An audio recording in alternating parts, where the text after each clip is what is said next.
Cashless ഇടപാടുകൾക്ക് സ്വീകാര്യത വളരെ കൂടുതലുള്ള കാലമാണിപ്പോൾ. UPI ഇടപാടുകളെ പോലെ തന്നെ ഡെബിറ്റ് കാർഡും ക്രെഡിറ്റ് കാർഡും ഉപയോഗിച്ച് നടത്തുന്ന പണമിടപാടുകളും കുറവല്ല.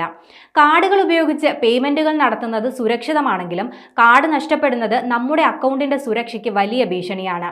ബാങ്ക് അക്കൗണ്ട് നമ്മുടെ കാർഡുമായി നേരിട്ട് ലിങ്ക് ചെയ്തിരിക്കുന്നതിനാൽ ഈ അവസരത്തിൽ സാമ്പത്തിക തട്ടിപ്പിനോ മോഷണത്തിനോ നമ്മൾ ഇരയായേക്കാം.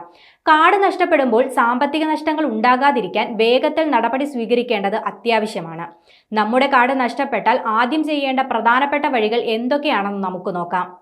കാർഡ് നഷ്ടപ്പെട്ടാൽ എത്രയും വേഗം അത് ബ്ലോക്ക് ചെയ്യുക എന്നതാണ് നമ്മുടെ മുന്നിലുള്ള പ്രധാന വഴി.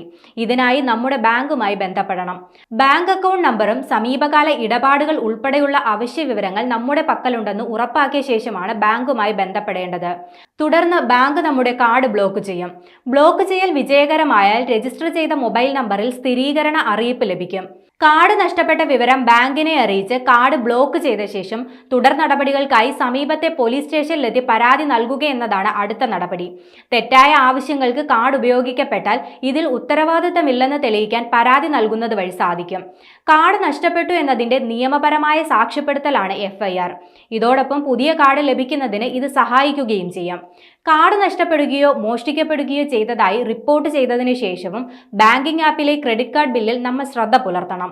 അസ്വാഭാവിക ഇടപാടുകൾ ശ്രദ്ധയിൽപ്പെട്ടാൽ ബാങ്കിനെ അറിയിക്കുകയും പരാതി നൽകുകയും വേണം. ഇനി നഷ്ടപ്പെട്ട കാർഡ് കണ്ടെത്തണമെങ്കിൽ 16 അക്ക യൂണിക് കാർഡ് നമ്പർ ഓർമ്മയുണ്ടാകണം. എങ്കിൽ മാത്രമേ നഷ്ടപ്പെട്ട കാർഡ് കണ്ടെത്താൻ കഴിയുകയുള്ളൂ. എന്നാലും നഷ്ടപ്പെട്ട കാർഡ് വീണ്ടെടുക്കാനുള്ള സാധ്യത വളരെ കുറവാണ്. എന്നാൽ എപ്പോൾ വേണമെങ്കിലും നമുക്ക് പുതിയൊരു കാർഡിനായി അപേക്ഷിക്കാനും 2-3 പ്രവൃത്തി ദിവസങ്ങൾക്കുള്ളിൽ പുതിയ കാർഡ് നേടാനും കഴിയും. കാർഡ് നഷ്ടപ്പെട്ടതായി റിപ്പോർട്ട് ചെയ്യുന്ന സമയത്ത് പുതിയ ഡ്യൂപ്ലിക്കേറ്റ് ഡെബിറ്റ് കാർഡിന് ഇഷ്യൂ ചെയ്യാൻ അഭ്യർത്ഥിക്കുകയും ചെയ്യാം.